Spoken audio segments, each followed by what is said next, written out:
Good evening, ladies as well as gentlemen. Papa Boris here, playing some more Guild of Dungeoneering. Time to see if our punch-drunk apprentice can survive some fights. In fact, I'm going to be a little bit cheesy. We are going to do some level 1s with this apprentice, hopefully winning the easy missions, and then try to upgrade that punch-drunk into its final stage, which is actually not too bad, as we shall see. I'll tell you what it is if the apprentice ends up dying. So in this mission, all we have to do is kill a skeleton, and it's a bit of a weird one. So there is a skeleton. He's surrounded by bad fountains.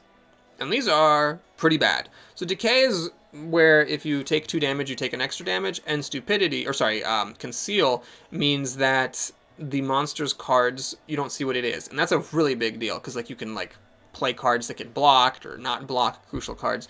So one strategy you can use for this level, if you're willing to be just a little bit patient, is to wait until you get a skeleton in your hand, which I believe can happen. Like I've seen it happen. So if you're willing to be patient... Oh my god, what the hell? Why? Why am I the bruiser? I didn't want to be the bruiser. I guess it's because the bruiser died the previous fight, and then the new one came in and the game defaulted to it. Well, why wouldn't the game default to the class you were just playing with? Okay, so we'll do a mission with the bruiser, I guess, and we'll go back to the apprentice. We'll go back. Okay. So this kills the rat with spiky plus the actual damage. And we have, well, Troll Femur is tempting because of the double crush and the growth, but I don't like having the stupidity. We'll just take this. It's a happy card. Arcane and Fire. Skeleton? No skeleton. But we do have a level 2 enemy, so we'll just fight it and call it a day. I will eventually connect and go fight the skeleton if I need to. I'm not going to do a ridiculous number of rerolls because I know that I am on camera here and I don't want to like sit here for half an hour waiting for a skeleton to show up, but I'm fairly confident that skeletons do show up in your hand, and that way you can fight one and beat the mission without having to take the negative from either one of those surrounding fountains. There might be a way to beat the system by like fighting an enemy, like backtracking if you have like gold. Hey, that was actually kind of close, but we got him. 1 self-damage plus the spiky damage. Gets this mimic down. I wasn't even really paying much attention to that fight, but it was kind of close. Okay, so we can do this for just a bonus health.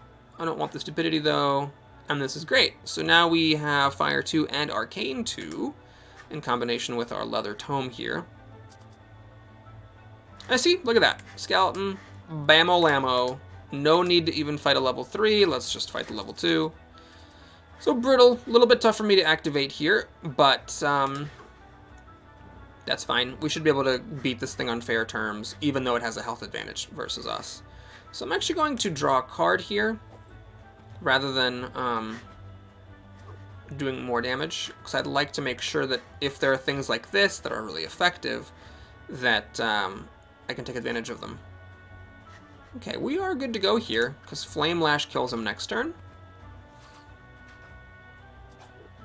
Yep. And I mean, it was dead no matter what, pretty much at that point. So that's the mission. Woo, that was an easy one. Fountain. Oh, this is a really good one! Okay, so the first tile card each turn has a fountain on it, and you're attracted to fountains, meaning that you're more likely to walk there. But it's in an early stage, and then the final stage is really good. It means that you ignore the negative effects of fountains. So you can just like drop down fountains left and right, and if they're good, you get a bonus. If they're bad, you just, you walk into them, but they don't affect you, which is amazing. Okay, well, crap. I promised I was going to play more with the apprentice, but that was a really amazing draw with the bruiser. I guess we'll see what happens in the next video. Thanks for watching, everybody. Take care.